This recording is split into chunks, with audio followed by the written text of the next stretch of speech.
অয়ন যখন কলকাতা থেকে মামাবাড়ি আসে তখন গায়ে শীতের আমেজ, চারপাশে কুয়াশা। সন্ধ্যা নামতেই রাস্তার পাশের কুকুরগুলো নেতিয়ে যায়। মামাবাড়িটা তুলনামূলক বড় কিন্তু বেশ পুরনো। মাটির দেয়াল, কুয়ো আর বাড়ির ঠিক পেছনে ঘন সোনাঝুরি বন। অয়ন শহরের ছেলে, তবু গ্রামের পরিবেশ তার দারুণ ভালো লাগে।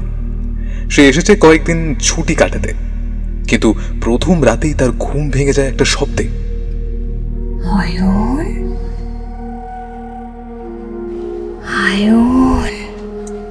শব্দটা কানে আসে জানালার দিক থেকে। প্রথমে সে ভাবে ভুল শুনছে, কিন্তু দ্বিতীয়বার যখন শুনে বুক কেঁপে ওঠে। কে কে কে কে কে কে ওখানে? সে জানালার পর্দা সরায়। কুয়াশায় ঢেকে থাকা বনের দিকটা ছাড়া কিছুই দেখা যায় না। চারপাশ একেবারে নিস্তব্ধ। সকালে চায়ের টেবিলে মামাকে জিজ্ঞেস করলো, মামা, এই বনের দিকে কি কেউ কিছু বলে? মামা হেসে উঠলেন। তুই শহর থেকে এসে আবার ভূতের ভয় পাস নাকি? এই সোনাঝুরি বনের কত ইতিহাস আছে রে। তবে হ্যাঁ, কেউ কেউ বলে রাতে বনে না যেতে, আর ডাক শুনলে সাড়া দিস না। অয়ন অবাক হয়। কেন? আগে একজন ছিল রাঙা বউ, লাল শাড়ি পরতো, বনেই ঘুরে বেড়াতো। শেষে একদিন খুঁজেই পাওয়া গেল না, আর তারপর থেকেই। মামা আর কিছু বলেন না, কেবল এক দীর্ঘ নিঃশ্বাস ফেলেন। অয়ন মুচকি হাসে। শহর থেকে আসা অয়ন একটু হলেও ভাবে এই বিষয়টা নিয়ে, কিন্তু সেই রাতেও। এবার দরজার কাছ থেকে শব্দ আসে। ঠান্ডায় জমে যাওয়া শরীরেও ঘাম ছুটে যায়। সে ধীরে ধীরে দরজার কাছে এগোয়। দরজার ফাঁক দিয়ে সোনাঝুরি বনটাকে অদ্ভুতভাবে আলো ছায়ায় মিশে যেতে দেখে। তার মনে হলো একটা লাল শাড়ি ঝুলছে বনের গাছের মধ্যে। হঠাৎ বিদ্যুৎ চলে যায়। পুরো বাড়ি অন্ধকারে ছেয়ে যায়। কেউ যেন খুব খুব ধীরে কানের পাশে এসে ফিস ফিস করে বলে, আমায় চিনলে না অয়ন? অয়ন চমকে ওঠে।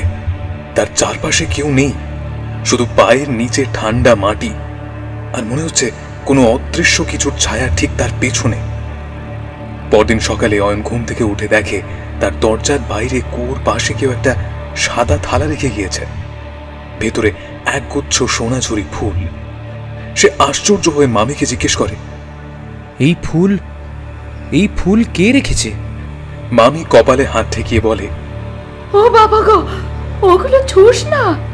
সোনাঝুরির ফুল আর সাদা থালা, এটা তো রাঙা বউর চিহ্ন। যাকে ও ডাকে তার জন্য ও এইভাবেই চিহ্ন রেখে যায়। অয়ন হাসে। আচ্ছা মামি, তুমি তো পড়াশোনা জানা মানুষ, এইসব ভূত প্রেত মানো? মামি চুপ করে যায়। কিছুক্ষণ পরে বলে, সব না, কিন্তু কিছু কিছু গল্প বিশ্বাস না করে উপায় থাকে না। তোর মামার ছোটবেলার বন্ধুকে রাঙা বউ এক রাত ডাক দিয়েছিল। সকালে কুয়োর পাশ থেকে ওর জুতোটা পাওয়া গেছিল, কিন্তু মানুষটা আর কখনো না। এইসব কথা অয়নকে বিচলিত করে, কিন্তু তার মধ্যে এক ধরনের কৌতূহল জন্ম নেয়। সে ভাবে যদি সত্যিই কেউ থাকে তবে তার সাথে দেখা করতেই হবে। সেই রাত পূর্ণিমার আলোয় সোনাঝুরি বন যেন সোনালি হয়ে উঠেছে। অয়ন চুপি চুপি পেছনের দরজা দিয়ে বেরিয়ে আসে, হাতে একটা টর্চ আর কাঁধে একটা নোটবুক। সে বনের মধ্যে ঢোকে। চারপাশ নিস্তব্ধ, শুধু পাতার মৃদু শব্দ। আচমকা একটা ঠান্ডা হাওয়া তার ঘাড়ে লাগে। তখনই সে দেখে একটা রক্ত লাল শাড়ি পরে গাছের নিচে বসে আছে এক নারী। তার মুখ দেখা যাচ্ছে না, চুল খোলা, পায়ের নুপুর যেন বাতাসে কাঁপছে। কে কে কে কে কে? মহিলাটি ধীরে ধীরে মুখ তোলে। একজোড়া ফ্যাকাশে চোখ, ঠোঁটে একটা অদ্ভুত হাসি। সে বলে,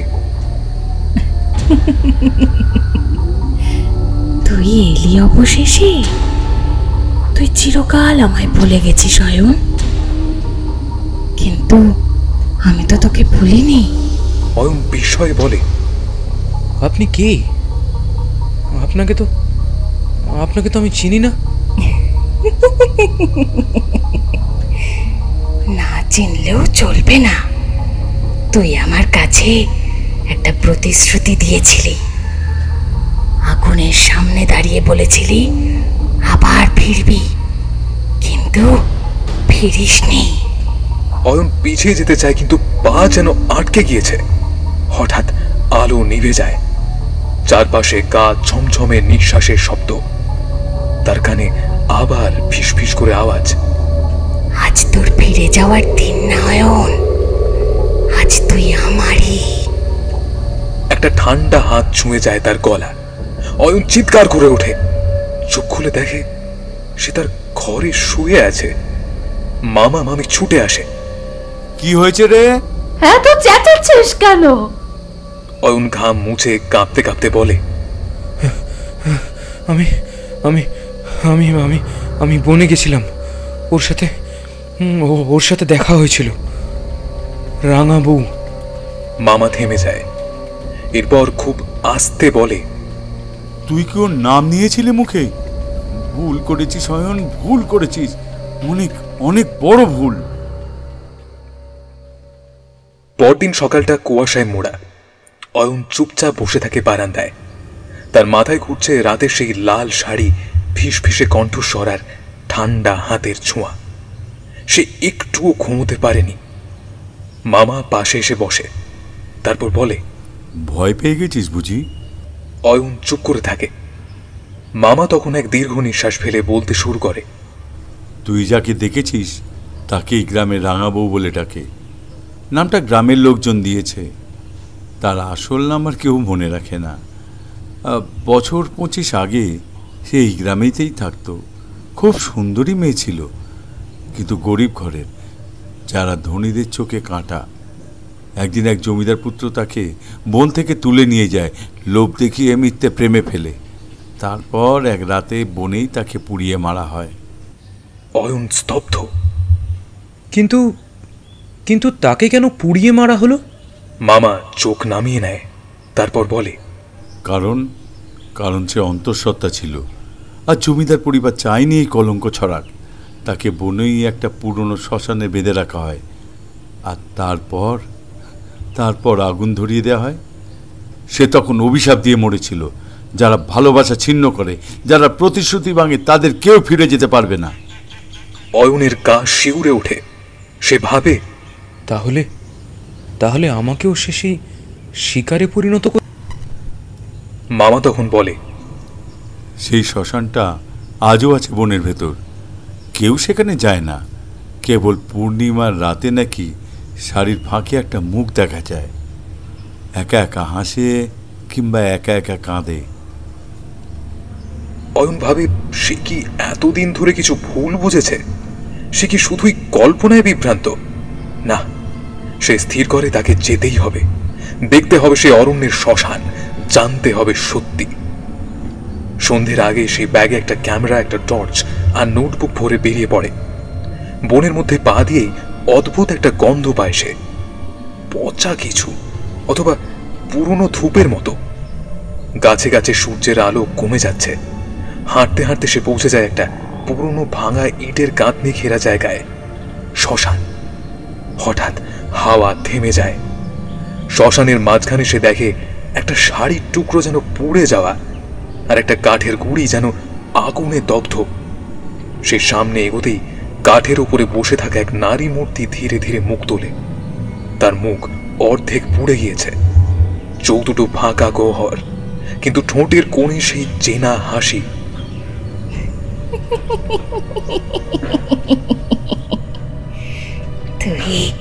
তুই এসেছিস, আমি জানতাম তুই ফিরবি। তুই তো আমায় বলেছিলি আমি তোমার হয়েই থাকবো, ভুলে গেছিস? অয়ন কাঁপতে কাঁপতে বলে, না, আমি তো তোমাকে চিনি না। আমি তো তোমাকে কোনো কথা দিইনি। রাঙা বউ ফিস ফিস করে হাসে।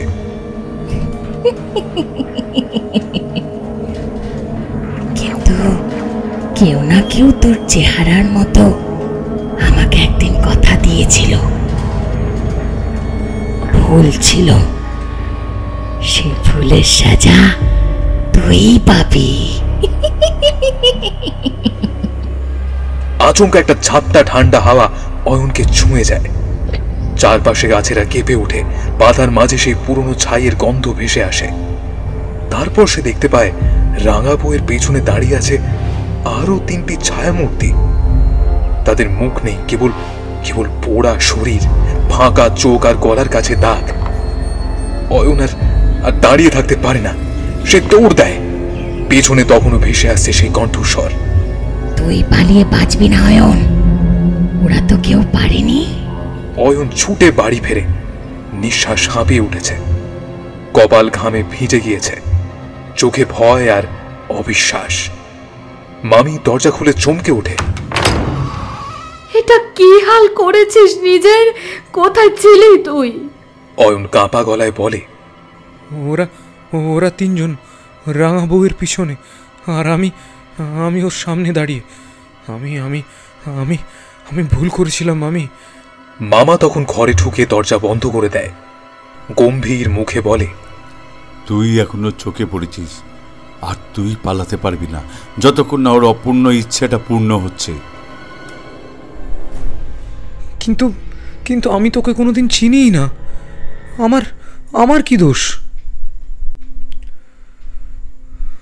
মামা ধীরে ধীরে বলে, এই জগতে সব কিছুর একটা যোগ আছে। হয়তো তুই জমিদার পুত্রের পুনর্জন্ম, কিংবা এমন কেউ যার মুখ, যার চোখ ও স্মৃতির সাথে মিলে গেছে। ও যখন তোকে বলেছে তুই আমারই, তখন তোর আত্মা ওর কাছে বাঁধা পড়ে গেছে। অয়ন মাথা নাড়ে। না না না, আমি আমি আমি পাগল হয়ে যাচ্ছি। এটা এটা এটা সত্যি হতে পারে না। হয়তো আমি হ্যালোসিনেট করছি, মানসিকভাবে ভেঙে পড়েছি হয়তো। এটা কেবল একটা দুঃস্বপ্ন। কিন্তু সেই রাতে যখন সে ঘুমোতে যায়, তখন আবার তার ঘরের বাতাস ভারী হয়ে ওঠে। জানালার কাঁচের ওপর আঁচড় পড়ে। একটা নারী মূর্তি লাল শাড়িতে ভেসে বেড়াচ্ছে জানালার ওপারে। হঠাৎ কাঁচ ফেটে যায়। একটা মিষ্টি গন্ধ চন্দনের, ধূপের আর পোড়া মাংসের ভেসে আসে। তুই আবার আসবি, নইলে আমি আসবো। কান ফাটানো গলায় বলে ওঠে রাঙা বউ। অয়ন চিৎকার করে ওঠে, কিন্তু গলা দিয়ে শব্দ বেরোয় না। পরদিন সকালে সে সিদ্ধান্ত নেয় এভাবে চলতে পারে না, তাকে বের করতেই হবে এই রহস্যের মূলে কি আছে। সে গ্রামের পুরনো পাণ্ডুলিপি ঘাঁটে, গ্রামের পুরোহিতের সাথে দেখা করে। পুরোহিত কাঁপা গলায় বলে, ও এক অশুভ আত্মা। ওর অভিশাপের শিকড় আছে এক গোপন মন্দিরে, বনের ঠিক মাঝখানে, যেটা এখন ছায়ায় ঢাকা। তুই যদি সাহসী হোস, তবে যেতে হবে সেখানে, আগুনের প্রতীক নিয়ে, একান্ত প্রার্থনা নিয়ে। তবেই মুক্তি পাওয়া সম্ভব। অয়ন জিজ্ঞেস করে, কি আছে সেখানে?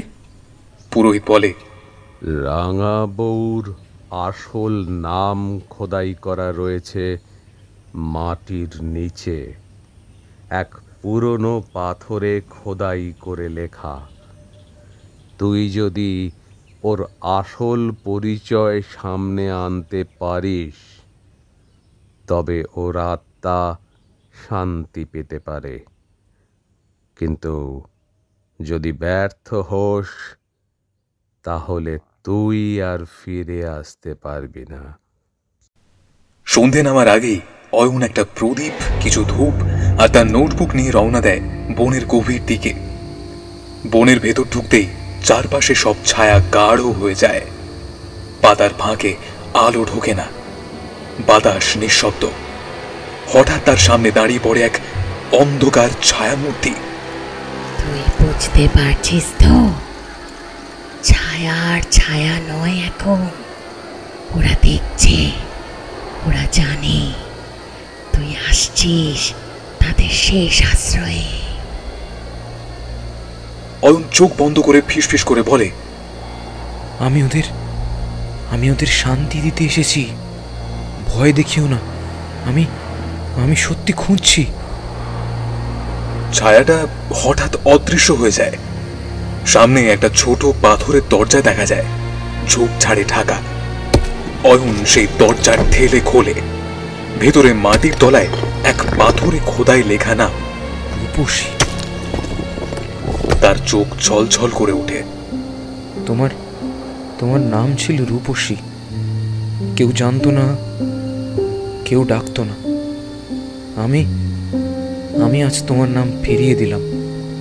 সে প্রদীপ জ্বালায়, ধূপ ছড়ায় আর ফিসফিস করে বলে, তোমার ভালোবাসা, তোমার কষ্ট সব আজ স্বীকার করছি। শান্তি পাও রূপসী, তুমি মুক্ত হও। বাতাস থেমে যায়। এক অদ্ভুত আলোয় চারপাশ ভরে ওঠে। একটা মিষ্টি গন্ধ, একটা হালকা হাসি, আর তারপর সব অন্ধকার। 3 দিন কেটে গিয়েছে। অয়নের কোনো খোঁজ নেই।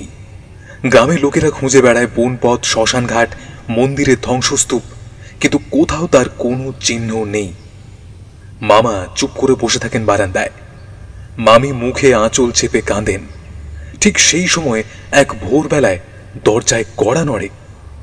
মামা দরজা খুলে হতবাক। দাঁড়িয়ে আছে অয়ন, চোখ মলিন, মুখ শুকনো, কিন্তু শরীর অক্ষত। তার হাতে ধরা সেই নোটবুকটা, যা নিয়ে সে বনে গিয়েছিল। তুই বাঁচলি? মামার গলা কেঁপে ওঠে। অয়ন ধীরে ধীরে মাথা নাড়ে। হ্যাঁ, কিন্তু আমি ঠিক ফিরেছি কিনা জানি না। তার চোখে যেন গভীর কিছু লুকোনো, একরাশ অন্ধকার আর এক চিমটি শান্তি। অয়ন চুপচাপ নিজের ঘরে ঢোকে, আয়নার সামনে দাঁড়ায়। আয়নায় নিজের প্রতিবিম্বের দিকে তাকায়, কিন্তু প্রতিবিম্ব তাকিয়ে নেই তার চোখে। প্রতিবিম্বের ঠোঁটে একটুখানি বাঁকা হাসি।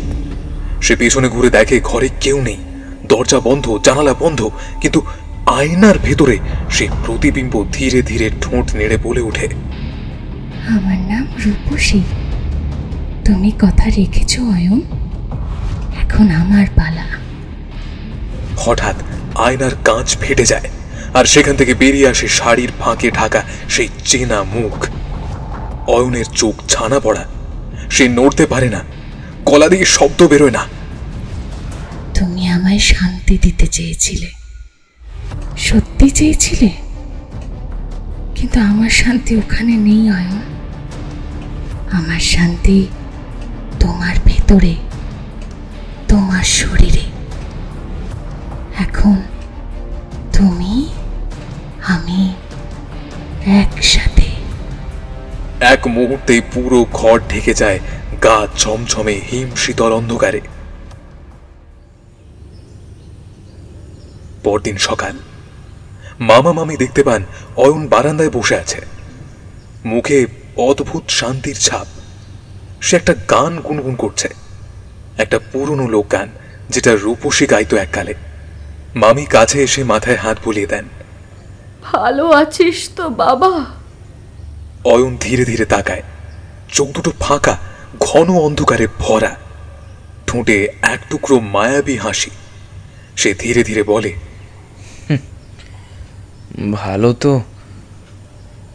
ভালো তো এখন আমি আর একা নই। তার পাশে রাখা নোটবুকটা হাওয়ায় উল্টে যায়। খোলা পাতায় লেখা। সোনাঝুরি বনের ভেতর এক অদ্ভুত গন্ধ ছড়িয়ে পড়ছে, মিষ্টি, কিন্তু তার মাঝে লুকিয়ে আছে পচা কিছু একটা। গ্রামের অনেকে বলতে শুরু করেছে, রাতবেলা বনপথে হাঁটলে কে যেন ফিসফিস করে ডাকছে। ফুল ছিঁড়তে গেলে রক্তে ভিজে যাচ্ছে হাত। কেউ দেখে এক মেয়েকে, লাল শাড়ি, খোলা চুল, চোখে কালি। কেউ আবার বলে সে এখন কেবল একা নেই, অয়ন এখন বদলে গিয়েছে। কথা কম বলে, বেশি হাসে, আর সেই হাসি যেন গলার ভিতর থেকে নয়, আসে অন্য কারো শরীর থেকে। সে এখন প্রতিদিন রাতে বনে যায়, ফিরে আসে ভোরে। মামা একদিন জিজ্ঞাসা করে, আচ্ছা, তুই কোথায় যাস প্রতিদিন? অয়ন একটু হেসে বলে, ফুল তুলতে, সেই লাল ফুল যেটা যেটা দিনে থাকে না, শুধু রাতের আঁধারে ফোটে, ওটা ওটা আমার খুব প্রিয়। মামি আতঙ্কিত হয়ে বলে, সেই ফুল নাকি অভিশপ্ত, যে ছোঁয় সে হারিয়ে যায় নিজের মতোই। অয়ন ধীরে ধীরে হেঁটে চলে যায়, পেছনে না তাকিয়ে বলে ওঠে, কেউই তো আর নিজের থাকে না মামি, একসময় সবাই অন্য কারো হয়। একদিন গ্রামের এক সাহসী যুবক বিকাশ সিদ্ধান্ত নেয় সে অনুসরণ করবে অয়নকে। রাত 12টা বাজে, পূর্ণিমার আলোয় বনটা যেন জেগে উঠেছে। বিকাশ দূর থেকে দেখে অয়ন হাঁটছে, হাতে একটা পেতলের থালা, তার মধ্যে ধূপ, প্রদীপ আর কয়েকটা কাটা লাল ফুল। বিকাশ তার পেছনে পেছনে যায়। হঠাৎ অয়ন থেমে যায়। তুই এতক্ষণ ধরে পিছনে পিছনে হাঁটছিস কেন? অয়ন ঘুরেও তাকায় না, শুধু গলায় বলার সুরে প্রশ্নটা ছুড়ে দেয়। বিকাশ চমকে ওঠে, কিন্তু সাহস করে সামনে গিয়ে বলে, তুই এখানে কি করিস রাতভর? আর ফুল নিয়ে কি করিস? অয়ন এবার ধীরে ধীরে ঘুরে দাঁড়ায়। তার চোখে এখন আগের অয়ন নেই, চোখ জল জল করছে আর ঠোঁটে সেই অদ্ভুত হাসি। সে থালা থেকে একটা ফুল তোলে, ফুলটা তখনও টাটকা লাল। এই ফুল রক্ত চায়, ভয় চায়, আর যখন উপায় ভালোবাসা, তখন সে তার শরীর খোঁজে। আমার শরীর তো দিয়েছি, এখন তুই দিবি? বিকাশ দৌড়তে যায়, কিন্তু পা নড়ে না। অয়ন এগিয়ে আসে, তার হাতে ফুলটা, আর সেই ফুলের মাঝখান থেকে চুঁইয়ে পড়ে রক্তের ফোঁটা। পরদিন সকালে গ্রামের পুকুর ঘাটে পাওয়া যায় বিকাশের জুতো আর একটা থালা ভাঙা। তার পাশে লাল রঙে আঁকা এক লাইন লেখা, আমি শুধু ফুল দিলাম, বাকিটা সেই নিল। গ্রামে আতঙ্ক ছড়িয়ে পড়েছে। বিকাশ উধাও হওয়ার পরে কেউ আর রাতে বাইরে বেরোয় না। মা বাবারা সন্তানদের কান ঝাঁঝা করে বলে, রাতে যেন জানলার কাছে না যাস, কেউ ডাক দিলেও তাকাবি না, বন থেকে কিন্তু কেউ ফিরছে না। এদিকে অয়নের আচরণ দিনে দিনে আরো অস্বাভাবিক হয়ে উঠছে। সে বাড়ির ভেতর এক অজানা ভাষায় কথা বলে, দেয়ালে ছবি আঁকে রক্তের মতো লাল রঙে, আর বারবার শুধু একটি নাম বলে, বনমায়া। মামি ভয় পেয়ে পুরোহিতকে ডাকে। পুরোহিত এসে অয়নের দিকে তাকিয়ে বলে, ওর শরীরটা এখন কারো ঘর হয়ে গেছে। বনমায়া নামটা বহু পুরনো। সোনাঝুরি বনের গভীরে একটা উপাসনা স্থল ছিল, বনদেবীকে উৎসর্গ করে বানানো। সেই বনদেবী এখন বনমায়া, যার রূপে আর ছায়ায় মিশে গেছে এক অভিশপ্ত প্রেমিকা, রূপসী। মামা চমকে ওঠে। তাহলে রূপসী আর বনমায়া এক সত্তা? পুরোহিত মাথা নাড়ায়।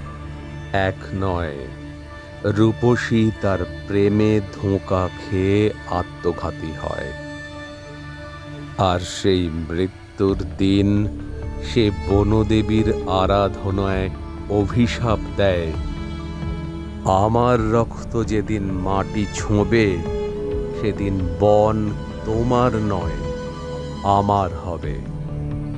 সেই অভিশাপেই বনদেবীর শক্তি কুৎসিত হয়ে বনমায়ায় পরিণত হয়, আর এখন সে খুঁজছে শরীর, প্রেমিক, একান্ত আত্মার আধার।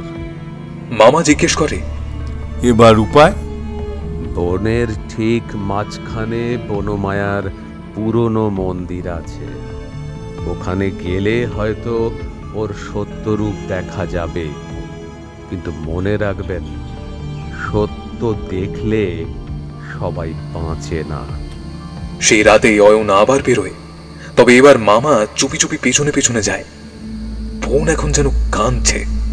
পাতার ফাঁকে অদ্ভুত ছায়া নড়ে, গাছের গুড়ি থেকে চুঁয়ে পড়ে লাল শাল রক্ত। অয়ন হঠাৎ থেমে যায়। তার সামনে এক বিশাল ধ্বংসাবশেষ, পাথরের গায়ে মূর্তি খোদাই, লতা পাতা ঝুলছে, আর মাঝখানে এক পাথরের সিংহাসনে বসে আছে এক ছায়া মূর্তি, নারী। তার চোখ ঢাকা, হাতে এক থালা, তাতে রক্ত ফুল।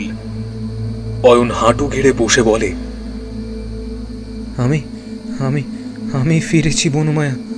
এই শরীর তোমার, এই আত্মাও। কিন্তু কিন্তু আমার ভালোবাসা চাই, শুধু শুধু অধিকার নয়।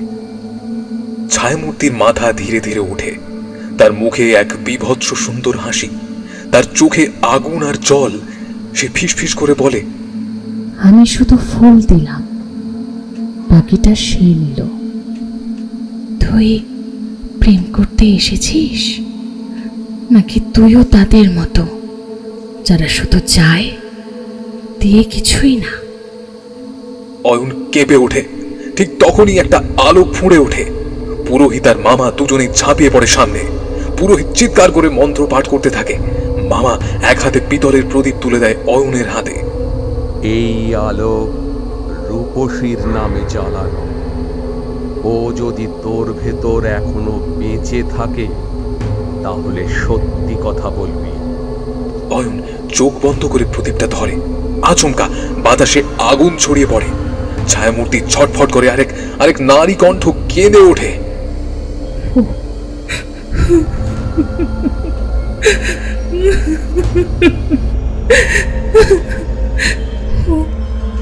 ও আমায় ভালোবেসেছিল, কিন্তু কিন্তু সময়ের অভিশাপ তাকে কেড়ে নিয়েছে। তাকে ফেরাও, আমাকে নয়। মন্দির কেঁপে ওঠে, সব ধুলোয় মিলিয়ে যায়। শুধু পড়ে থাকে এক টুকরো নোটবুক আর একটা লাল রঙের সতেজ রক্ত ফুল।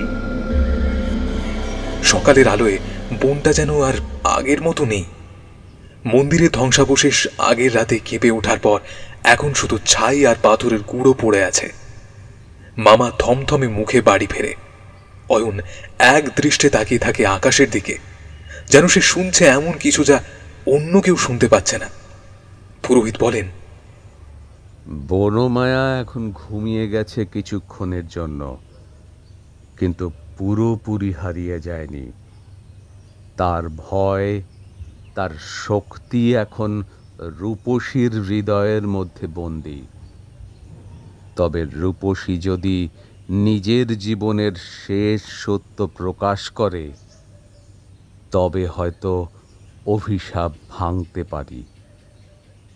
মামি জিজ্ঞেস করেন, কিন্তু রূপসী কি আর বেঁচে আছে? পুরোহিত শান্ত গলায় বলেন, সে এখন অয়নের ভেতর। যদি ভালোবাসা সত্য হয়, তাহলে আত্মা নিজের সত্য বলতে জানে। তবে সাবধান, সত্য যেমন মুক্তি দিতে পারে, তেমনি ধ্বংস আনতে পারে। সেই রাতে অয়ন নিজের ঘরে বসে থাকে একা। সামনে সেই নোটবুক, হাত কাঁপে, চোখ ফেটে জল পড়ে। তার সামনে বসে এক অস্পষ্ট ছায়া, রূপসী। সে বলে, তুই আমায় চিনিস অয়ন? তুই আমায় চিনিস, নাকি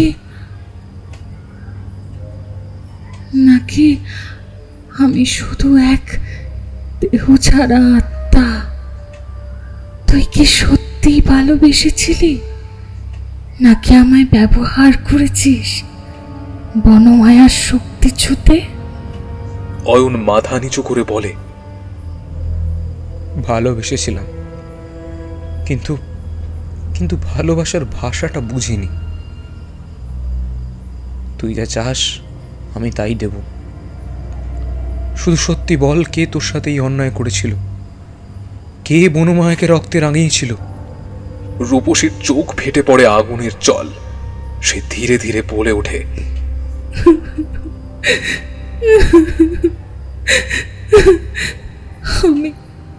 আমি বনদেবীর ভক্ত ছিলাম, নিঃস্ব নিঃসঙ্গ আর এক রাস ভালোবাসা নিয়ে। রূপসীর কণ্ঠ ফেটে যায়, ঘরের দেয়াল কেঁপে ওঠে। অয়ন চোখ বন্ধ করে ধীরে ধীরে বলে, তুই যদি চাস আমি সেই অভিশাপ মুছে দেব তোর জন্য। রূপসীর সামনে এগিয়ে আসে, তার হাত অয়নের গালে ছোঁয়ায়। তুই আমায় ভালোবেসেছিস অয়ন, তাই তো আমি তোর ভেতরে এখনো আছি। তাহলে শোন, বনমায়ার অভিশাপ ভাঙবে না যুদ্ধ দিয়ে, ভাঙবে ত্যাগ দিয়ে। তুই যদি স্বেচ্ছায় নিজেকে উৎসর্গ করিস আমার মতো সেই পুরনো মন্দিরে, তাহলেই বন ফিরে পাবে শান্তি, আর আমি মুক্তি। অয়ন চুপ করে থাকে, তারপর ধীরে ধীরে মাথা নাড়ে। ভালোবাসা মানেই তো ত্যাগ, আমি প্রস্তুত। রাত গভীর হলে অয়ন আবার যায় সেই পুরনো জায়গায়। সঙ্গে নেয় প্রদীপ, ধূপ আর একগুচ্ছ রক্তফুল। পুরোহিত, মামা, মামি দূর থেকে দেখে, তারা কিছু বলার সাহস পায় না। অয়ন দাঁড়ায় সেই পাথরের বেদিতে, প্রদীপ জ্বালায়, ধূপ ছড়ায়, রক্তফুল ছুঁয়ে শপথ নেয়, এই দেহ, এই প্রাণ ভালোবাসার নামে, রূপসীর নামে, বনমায়ার নামে উৎসর্গ করলাম। হঠাৎ আকাশ ফেটে বজ্র পড়ে, বনের সব গাছ একসাথে কাঁপে, পাথরের বেদি ফেটে রক্ত বেরোয়। আর ঠিক তখনই রূপসীর ছায়া ধীরে ধীরে উঠে এসে অয়নের শরীরে মিশে যায়। তারপর আকাশ জুড়ে এক লাল আলো ছড়িয়ে পড়ে। সোনাঝুরি বন আবার নিঃশব্দ।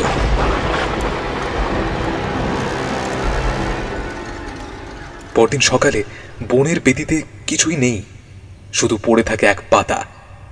ভালোবাসা ছিল, ভালোবাসা আছে, ভালোবাসা থাকবে যদি তাতে থাকে ত্যাগ। সোনাঝুরির বন এখন এক অদ্ভুত শান্তি বহন করে। এখানে নেই সেই অস্বস্তি, নেই সেই শ্বাসরুদ্ধকর রাত। গ্রামবাসীরা কিছুটা স্বস্তির নিঃশ্বাস নেয়, যদিও পুরনো ভয় ভুলে যায়নি। তবে বনমায়ার অভিশাপ ভাঙার পরেও কিছু অশান্তি বনের কোণে কোণে রয়ে গিয়েছে। কিন্তু একদিন এক অজানা মুখ এসে ঢোকে সোনাঝুরির প্রবেশ পথে। এক রহস্যময় পুরুষ। তিনি কোনো স্বাভাবিক মানুষ নন, তার চোখে এক অদ্ভুত রহস্য। তার নাম অদ্বৈত। অদ্বৈত সোনাঝুরির বনে এসে দাঁড়ায়। তার মাথায় এক ঝকঝকে তাম্রপাত্র, হাতে একটি পুরনো মানচিত্র। সে যে কোথা থেকে এসেছে, কিভাবে এসেছে তা কেউ জানে না। তার আগে কেউ এই পথে আসেনি। গ্রামের মানুষ কৌতূহলী হয়ে তাকিয়ে থাকে, কিন্তু কেউ কিছু বলে না। অদ্বৈত ধীরে ধীরে গম্ভীর কণ্ঠে বলে, এখানে এক অন্ধকার শক্তি বাস করছে। আমি এসেছি তাকে সরাতে। এখানে এক অজানা তন্ত্র চলছে, যা একদিন বিশ্বকে গ্রাস করবে। সোনাঝুরি বন আর এই গ্রাম সেখানের থেকে রক্ষা পাবে না যদি না তা ধ্বংস করা হয়। গ্রামের এক বয়স্ক পুরুষ, যিনি দীর্ঘদিন ধরে বন ও তার রহস্য জানেন, সে এগিয়ে এসে বললেন,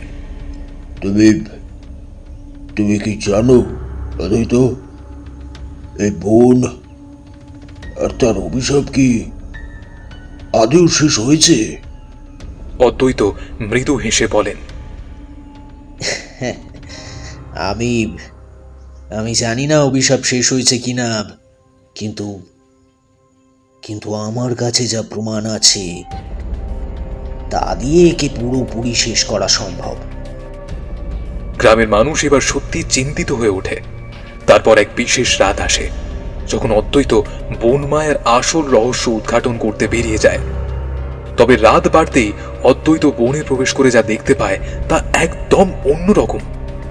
এখনো সেখানে অদ্ভুত ছায়া, ধোঁয়া এবং কিছু অদ্ভুত রূপাকার প্রাণী যেগুলো মানুষ দেখতে পারে না। এগুলো কি বনমায়ার শক্তির অবশিষ্টাংশ? অদ্বৈত ধীরে ধীরে সামনে এগিয়ে যায়। তার হাতে সেই মানচিত্র, আর সে হাঁটে এক নির্দিষ্ট দিকের দিকে।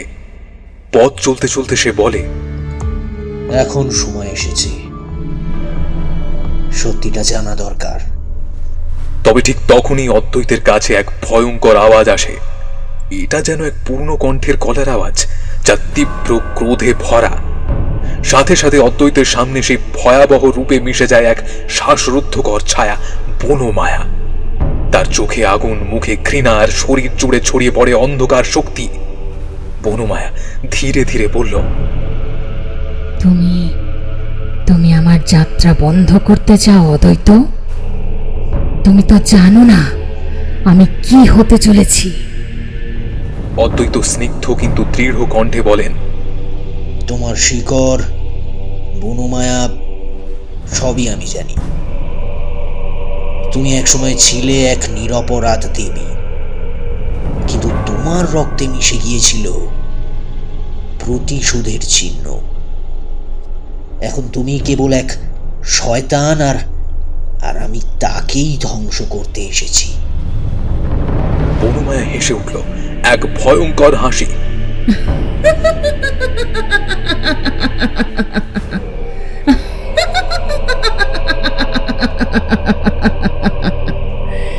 আমি শয়তান নই, আমি এক পরিণতির প্রতিশোধ। তোমরা আমাকে ভুল বুঝেছ। যেখানে কিছু ভুল ঘটেছিল সেখানে কিছুই ঠিক হবে না। আমার চক্র ভাঙতে পারবে না অদ্বৈত। তবে অদ্বৈত তার হাতে থাকা তাম্রপাত্রটি খুলে রাখলেন। অদ্ভুত একটা শব্দ শোনা যায়, এবং সেই শব্দের মাধ্যমে সোনাঝুরির বনের অন্তরালে একটি শক্তিশালী চক্র তৈরি হতে শুরু করে। এখন সময় এসেছে শেষ যুদ্ধের, যেখানে এক পাশে আছে বনমায়ার ভয়, অন্য পাশে অদ্বৈতের তন্ত্র। বনমায়ার অদ্বৈত দুই শক্তির মধ্যে যুদ্ধ শুরু হয়েছে। দুটি পৃথিবী যেন একে অপরকে গ্রাস করার জন্য প্রস্তুত। বনমায়ের কণ্ঠে উত্তেজনা, অদ্বৈতের চোখে দৃঢ়তা, এবং পুরো সোনাঝুরি বনে যেন এক অসীম অন্ধকারের মধ্যে আটকা পড়েছে। বনমায়া প্রতিশোধের আগুন জ্বলে ওঠে, আর অদ্বৈত তার শক্তি দিয়ে বনমায়ের চক্র ভাঙতে চেষ্টা করে। তবে বনমায়া জানে তার শক্তি কেবল শুদ্ধ রক্তে নয়, বরং এক গভীর পুরনো অভিশাপে, যা আদিকাল থেকে এই বনের সাথে মিশে গিয়েছে। তার শক্তি জন্ম নিয়েছিল পৃথিবীর প্রথম নিঃশ্বাসে, আর সে যতবার রক্ত খেয়েছে তার শক্তি আরো গভীর হয়েছে। এখন সে আর কোনো দেবী নয়, এক অন্ধকার শক্তি। সে একমাত্র প্রতিশোধ চায়। অদ্বৈত তার হাতে থাকা তাম্রপাত্রটি উন্মুক্ত করে। এটি একটি প্রাচীন তন্ত্র, যেটি বনমায়ের অভিশাপ ভাঙতে সাহায্য করবে। সুতরাং তাকে অবশ্যই শুদ্ধ আত্মার সাথে একত্রিত হতে হবে। অদ্বৈত চিৎকার করে বলে, এটা তোমার শেষ সময় বনমায়া, তোমার অভিশাপ ভাঙতেই হবে। বনমায়া হাসে অদ্ভুত এক হাসি, যা বনের প্রতিটি কোণে গুঞ্জরিত হয়।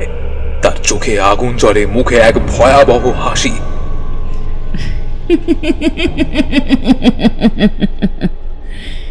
এত সহজে আমি ধ্বংস হব না অদ্বৈত।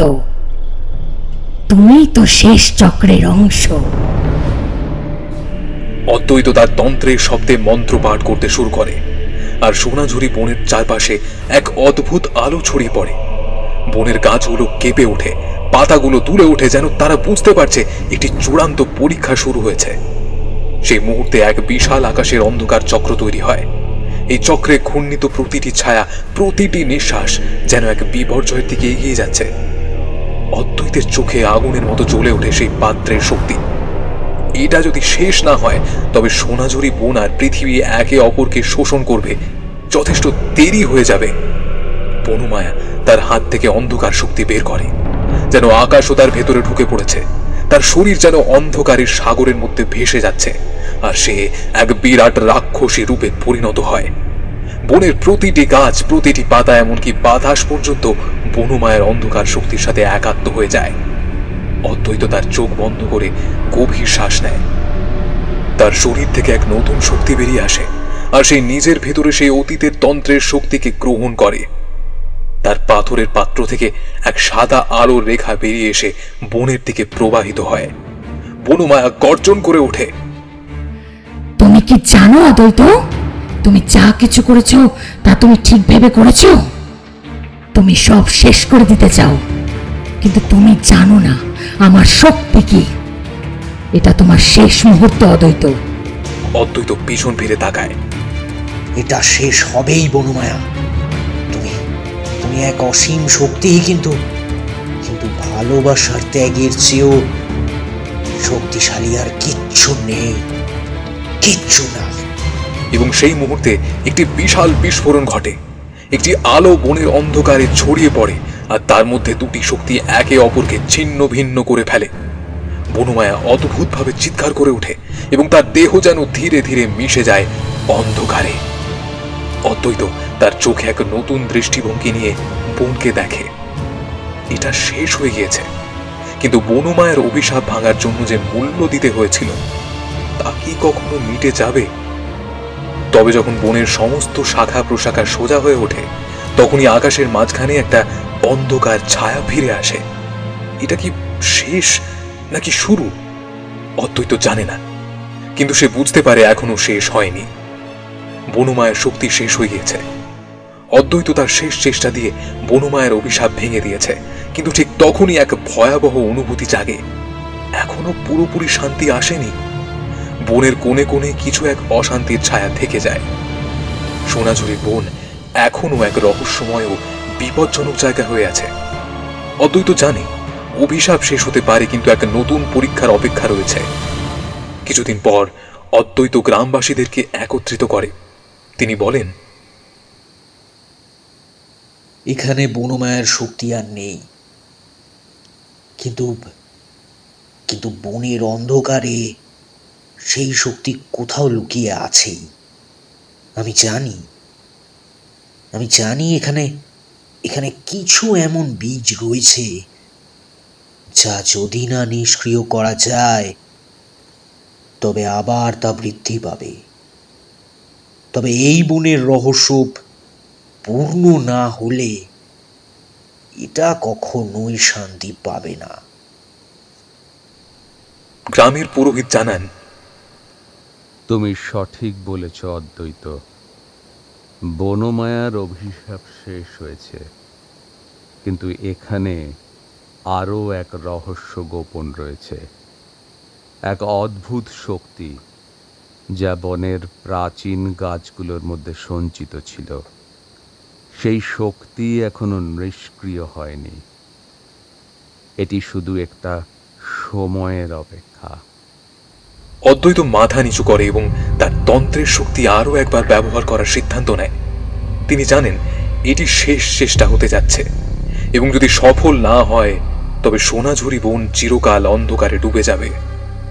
তবে সেই রাতে অদ্বৈত যখন গভীরভাবে তন্ত্রের মন্ত্র পাঠ করছে, তখনই এক অদ্ভুত ঘটনা ঘটে। বনের মধ্যে এক অতৃপ্ত আত্মা আবার জেগে ওঠে। এটা আর বনমায়া নয়, বরং তার পূর্বপুরুষের আত্মা, যে একসময় বনমায়াকে শক্তি দিয়েছিল। বনমায়ার পূর্বপুরুষের আত্মা অদ্বৈতের সামনে এসে বলে, তুমি জানো না অদ্বৈত, তুমি যা করার চেষ্টা করছো তা এক ভয়ানক ভুল। বনের শক্তি কেবল বনমায়ার হাতেই ছিল, আর তুমি তাকে ধ্বংস করেছ। এখন তুমি যদি ওই বনের ভার বহন করতে চাও, তবে তোমাকে একটা কঠিন সিদ্ধান্ত নিতে হবে। অদ্বৈত গভীরভাবে শ্বাস নেয় এবং প্রশ্ন করে, আমি কি করতে পারি? মানে কিভাবে এই বনের অভিশাপ থেকে মুক্তি পাবে?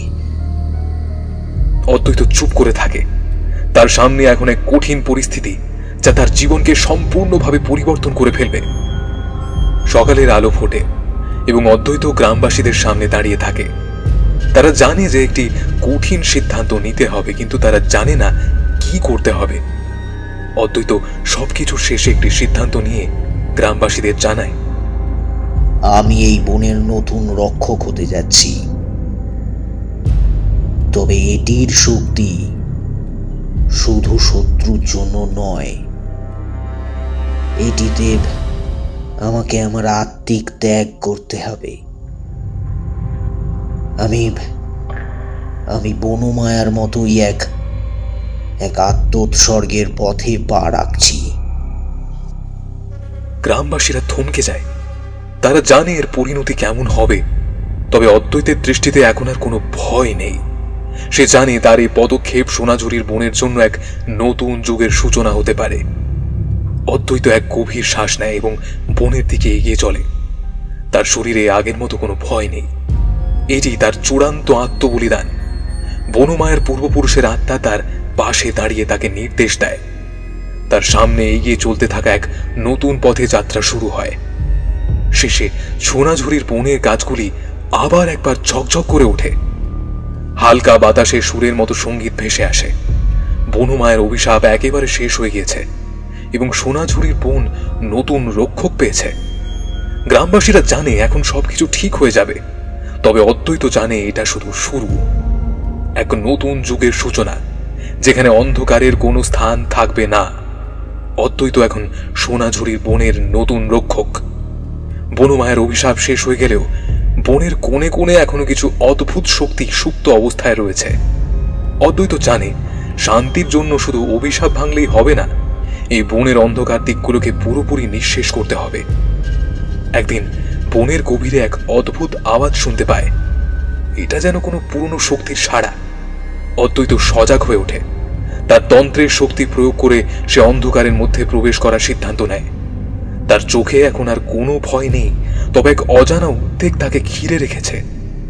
বনের মধ্যে গভীরভাবে ঢুকে অদ্বৈত দেখতে পায় এক অদ্ভুত ছায়া তার সামনে উঁকি দিচ্ছে। এটা কোনো সাধারণ ছায়া নয়, বরং এক পুরনো আত্মা, যেটি যেন বনের অন্ধকার কোণে লুকিয়েছিল। এই আত্মা কোন সময় থেকে এখানে ছিল কেউ জানে না, তবে অদ্বৈত বুঝতে পারে এটি বনমায়ার পূর্বপুরুষের আত্মা, যার শক্তি এখনো সম্পূর্ণভাবে নিঃশেষ হয়নি। আত্মা ধীরে ধীরে সামনে চলে আসে। সে বলল, এটা শুধু বনমায়ার অভিশাপ নয়, এটি এক চক্র। যতবার কেউ এই বনের শক্তিকে ধ্বংস করার চেষ্টা করবে, ততবার এটা আবার ফিরে আসবে। তোমার সামনে একটাই পথ, এই বনের প্রকৃত রক্ষক হতে হবে। তুমি যদি সফল হতে চাও, তবে তোমাকে নিজেকে বনমায়ার মতো উৎসর্গ করতে হবে। অদ্বৈত প্রশ্ন করে, সম্মুখীন? কিসের সম্মুখীন হতে হবে? আর তুমি কেন এসেছো? আত্মা চোখে এক ভয়ানক দীপ্তি নিয়ে বলে, তুমি কি জানো অদ্বৈত, তুমি যা কিছু করেছো তা এক গভীর ঝুঁকির ব্যাপার। তুমি বনমায়াকে হারিয়ে দিয়েছ, কিন্তু তা দিয়ে তুমি এই বনের সত্যিকারের শক্তিকে জয় করতে পারোনি। এখন তোমার সামনে আসল বিপদ। তুমি যদি বনের রক্ষক হতে চাও, তবে তোমাকে আমার সম্মুখীন হতে হবে। অদ্বৈত বুঝতে পারে এখানেই শেষ না হলে সোনাঝুরি বনের শান্তি কখনোই পূর্ণ হবে না। তাকে এই অন্ধকার শক্তিকে চিরতরে পরাজিত করতে হবে। তবে প্রশ্ন থাকে, তাকে কিভাবে সেই শক্তির সঙ্গে লড়াই করতে হবে। একদিন রাতের অন্ধকারে অদ্বৈত সিদ্ধান্ত নেয় সে এক পুরনো তন্ত্র ব্যবহার করবে। এই তন্ত্র ছিল অতীতে বনমায়ের পূর্বপুরুষদের হাতে, কিন্তু এটি এত শক্তিশালী যে তা প্রায় অদৃশ্য হয়ে গিয়েছে। তন্ত্রের মন্ত্রগুলো পাঠ করতে গিয়ে অদ্বৈত বুঝতে পারে তার সামনে এক অদৃশ্য শত্রু দাঁড়িয়ে আছে। সে এক পুরনো শত্রু আসলে বনমায়ার এক আত্মিক অনুরূপ শক্তি, যে তার বিদায়ের পরেও বনে ঘোরাঘুরি করছে। তাদের শক্তি এতটাই গভীর যে শুধুমাত্র অদ্বৈতই তা প্রতিহত করতে পারে। তবে সেখানেও আরো এক প্রশ্ন, তাকে কি একাই শক্তির বিরুদ্ধে লড়তে হবে, না তাকে আবার কোনো সহযোগী খুঁজতে হবে? অদ্বৈত তন্ত্রের শক্তি প্রয়োগ করতে থাকে এবং তার সামনে এক বড় ধরনের অন্ধকার চক্র তৈরি হয়। এই চক্র পুরো বনের মধ্যে ছড়িয়ে পড়ে এবং এক অবিশ্বাস্য ভয়াবহ দৃশ্য তৈরি হয়। বনের গাছগুলো আবার এক ভয়ঙ্কর রূপে পরিণত হয়। তাদের ডালপালা যেন এক ভুতুড়ে শক্তির মতো আঁকা বাঁকা হয়ে ওঠে। তবে ঠিক তখনই অদ্বৈতের পাশে আসেন গ্রামবাসীরা। তারা জানে তাদের নতুন রক্ষককে সাহায্য করতে হবে, না হলে সোনাঝুরির বন আবার এক অন্ধকারের যুগে ফিরে যাবে। গ্রামবাসীরা একত্রিত হয়ে অদ্বৈতের শক্তির সাথে মিশে যায় এবং তারা পুরো বনের চারপাশে শক্তি ছড়িয়ে দিতে থাকে। কিন্তু সেই মুহূর্তে অদ্বৈত অনুভব করে বনের শক্তির মধ্যে একটি ভয়াবহ পরিবর্তন ঘটেছে। এটা কি নতুন কোনো শক্তির আগমন? এবং সত্যি বলতে গ্রামবাসীরা কি তার সাহায্য করতে পারবে? তখনই এক বিশাল আওয়াজের সাথে বন থেকে বেরিয়ে আসে নতুন একটি শক্তিশালী উপাদান, বনের শত্রু। এটি এক চিরকালীন অন্ধকার শক্তি যা বনমায়ের পর থেকে কোনো এক অজ্ঞাত কারণে এখানে আটকে ছিল। এখন অদ্বৈত এক নতুন যুদ্ধে প্রস্তুত। এবার তার শক্তি ও সাহসের চূড়ান্ত পরীক্ষা। অদ্বৈত এখন এক ভয়ানক বিপদের মুখোমুখি। বনের গভীর অন্ধকার থেকে বেরিয়ে আসা শক্তি এক চিরকালীন শত্রু, যেন এক অচেনা আতঙ্ক হয়ে তার সামনে দাঁড়িয়ে আছে। এই শক্তি এতটা ভয়ঙ্কর যে সোনাঝুরির বনের প্রতিটি কোণায় ছড়িয়ে পড়েছে। এটা শুধু অতীতের অভিশাপ নয়, বরং বনের এক নতুন বিপদ যা দীর্ঘ দিন ধরে অধীর অপেক্ষায় ছিল। অদ্বৈত তন্ত্রের শক্তি আরো একবার জাগিয়ে তোলে। তার চোখে এক অদ্ভুত দীপ্তি। তিনি জানেন যদি এই শক্তি পরাজিত না হয় তবে সোনাঝুরি বন চিরকাল অন্ধকারে ডুবে যাবে। তবে এই বিপদ এতটাই শক্তিশালী যে অদ্বৈত নিজেও একা লড়তে সক্ষম নয়। তার পাশেই দাঁড়িয়ে থাকে গ্রামবাসীরা। তাদের চোখে ভয় কিন্তু আশা আছে। অদ্বৈত জানে তাদের সমর্থন ছাড়া সে কখনোই এই অন্ধকারকে পরাস্ত করতে পারবে না। তবে এই মুহূর্তে বনের শক্তি এমন এক রূপ ধারণ করেছে যা তার সমস্ত কৌশলকে কার্যকারী হতে দিচ্ছে না। অদ্বৈত সজাগ হয়ে বলেন, এটির শক্তি শুধু বনের নয়, এটি আমারও একটি পরীক্ষা। আমাকে একে পরাজিত করতেই হবে। এটি শুধু সোনাঝুরি বনের জন্য নয়, এটা আমাদের সকলের জন্য। আমাদের যদি সফল হতে হয় তবে আমাদের একত্রিত হয়ে লড়াই করতে হবে, একত্রিত হয়ে। গ্রামবাসীরা তাদের সাহসকে পুনরুদ্ধার করে এবং একত্রিত হয়ে অদ্বৈতকে সমর্থন দেয়। তারা সবাই জানে বনের শক্তি তখনই পরাজিত হবে যখন তারা এক হয়ে কাজ করবে। তবে এই শক্তির বিরুদ্ধে তাদের যুদ্ধটি সহজ হবে না। অদ্বৈত এবার তার তন্ত্রের পুরনো মন্ত্রগুলি আবার পাঠ শুরু করে। তবে তার মনে একটি নতুন পরিকল্পনা রয়েছে। সে বুঝতে পারে এই শক্তি এতটা ভয়ানক কেন এবং কেন এটি এত শক্তিশালী। এটি শুধুমাত্র এক অজ্ঞাত অতীতের শক্তির অংশ। তন্ত্রের মন্ত্র পাঠ করতে করতে অদ্বৈত কিছু বিশেষ সুর বের করে যা একটি শক্তিশালী রশ্মি তৈরি করে। এটা যেন এক রহস্যময় আলো যা অন্ধকার শক্তির মধ্য দিয়ে প্রবাহিত হতে শুরু করে। বনের গাছগুলোর শীর্ষ থেকে একটি অদ্ভুত শব্দ শুনতে পায়। যতটা ভীতিকর ঠিক ততটাই শক্তিশালী। এটা যেন এক যুগান্তকারী মুহূর্ত যেখানে অন্ধকার শক্তি এবং আলোর মধ্যে এক চূড়ান্ত সংঘর্ষ ঘটতে যাচ্ছে। বনের অন্ধকার শক্তি ক্রমে শক্তিশালী হয়ে উঠেছে। এক ভয়াবহ ঝড় বয়ে যায়। গাছের ডালপালা একে অপরকে আছড়ে পড়তে থাকে এবং আকাশে কালো মেঘ ঘনীভূত হয়। অদ্বৈত জানে এই ঝড়ের কেন্দ্রবিন্দুতে রয়েছে সেই চিরকালীন শত্রু যার বিরুদ্ধে তাকে লড়তে হবেই। গ্রামবাসীরা ভীত হয়ে পড়ে, কিন্তু অদ্বৈত তাদেরকে দৃঢ় করে বলল, কিছুই শেষ হয়নি। আমরা যদি একত্রিত হয়ে লড়াই করি তাহলে আমরা জিততে পারবই। তাদের মুখে এবার সাহস ফিরে আসে এবং তারা সবার সাথে মিলিয়ে শক্তি সংগ্রহ করে। অদ্বৈত তার তন্ত্র শক্তির শেষ ধাপ চালু করে, একটি আধ্যাত্মিক তন্ত্র যা সমস্ত পৃথিবীকে এক করে। এটি এক বিশাল শক্তি তৈরি করে যা অন্ধকার শক্তির বিরুদ্ধে লড়াই করতে সক্ষম। এভাবে এক অদ্ভুত এবং তীব্র শক্তির সংঘর্ষ শুরু হয়। অন্ধকার শক্তি এবং অদ্বৈতের তন্ত্র শক্তি একে অপরকে ছিন্ন ভিন্ন করতে থাকে। গাছপালা ভেঙে পড়তে থাকে, আকাশে বিদ্যুৎ চমকাতে থাকে এবং পৃথিবী প্রায় কাঁপতে থাকে।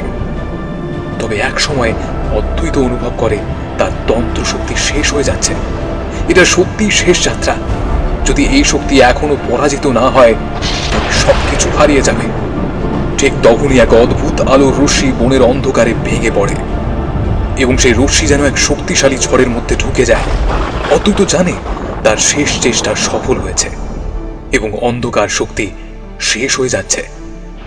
অন্ধকার শক্তি এক ভয়ার্ত চিৎকারে বিলীন হয়ে যায় এবং বনের কোণে কোণে এক নতুন আলো ছড়িয়ে পড়ে। বনের গাছপালা সজীব হয়ে ওঠে, আকাশ পরিষ্কার হয় এবং সবকিছু শান্ত হয়ে যায়। গ্রামবাসীরা উল্লাস করতে শুরু করে, কারণ তারা জানে তারা সফল হয়েছে। অদ্বৈত তন্ত্রের শক্তি শেষ করে তার মাথা নিচু করে দাঁড়িয়ে থাকে। তার চারপাশে গ্রামবাসীরা তাকে অভিবাদন জানায়। এটি ছিল সোনাঝুরির বনের জন্য এক নতুন সূচনা, যেখানে অন্ধকার আর কখনো ফিরে আসবে না। অদ্বৈত বনের মাঝখানে দাঁড়িয়েছিল। চারপাশে শান্তির এক নতুন অনুভূতি ছড়িয়ে পড়েছিল, যেন একটি নতুন সূর্য উঠেছে। বনের প্রতিটি গাছ, প্রতিটি শাখা, এমনকি বাতাসটিও এখন শান্ত ছিল। 3 দিন আগে যে ভয়াবহ অন্ধকার গাঢ় ছায়া ফেলেছিল, সে এখন আর কোনো অস্তিত্ব নেই। এখন শুধু এক শান্তি, এক নতুন আশার আলো। অদ্বৈত তার চোখ বন্ধ করে নিঃশ্বাস টেনে নেয়। তার সামনে বনের মাঝখানে দাঁড়িয়ে থাকা বাড়িটি, যেখানে এতদিন ধরে অন্ধকার শক্তি বাস করছিল, এখন এক অনিশ্চিত শান্তির মধ্যে স্নান করছে। গ্রামবাসীরা আস্তে আস্তে এগিয়ে আসে, একে অপরকে সান্ত্বনা দেয়। তাদের মুখে হাসি আর হৃদয় শান্তি। অদ্বৈত বলল, আজ থেকে আমাদের জন্য বনের শক্তি আর এক অন্ধকারের জায়গা নয়। এটি এখন আমাদের ঘর, আমাদের আশ্রয়। যতদিন আমরা একসাথে থাকব, ততদিনই শান্তি থাকবে। গ্রামবাসীরা সম্মতি জানায়। তাদের হৃদয় থেকে কৃতজ্ঞতা ছড়ে পড়ে। তারা জানে অদ্বৈতের নেতৃত্ব ছাড়া এটি সম্ভব হতো না। অদ্বৈত বুঝতে পারে তাকে শুধু বনের রক্ষক হতে হবে না, তাকে বন ও গ্রামবাসীদের এক অমোঘ বন্ধনে আবদ্ধ করতে হবে, যাতে শান্তি চিরকাল থাকে। পরবর্তী দিনগুলোতে সোনাঝুরি বন এক নতুন রূপে ফুটে ওঠে। গাছপালা আবার সজীব হয়ে ওঠে, পাখিরা গান গায় এবং বনমায়ের সে অন্ধকার ছায়া আর কোথাও দেখা যায় না। গ্রামবাসীরা একে অপরকে সাহায্য করে। অদ্বৈতের নির্দেশে তারা বনকে নতুনভাবে সাজাতে থাকে। বন ও গ্রাম একে অপরের সঙ্গে সমন্বয়ে চলে এবং শান্তি বজায় থাকে। অদ্বৈত বুঝে যায়, শত্রু শুধু বাহ্যিক শক্তি নয়, বরং আমাদের নিজেদের ভেতরের অন্ধকারও হতে পারে।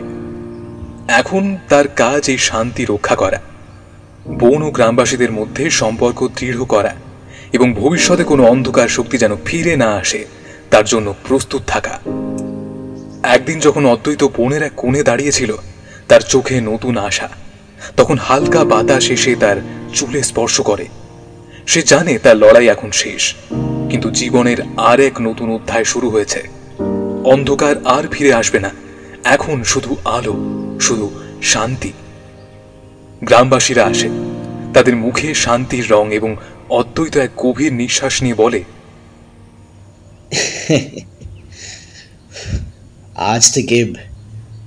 আজ থেকে সোনাঝুরি বন আমাদের শাশ্বত বন্ধু। আমরা সবাই একে অপরের শক্তি।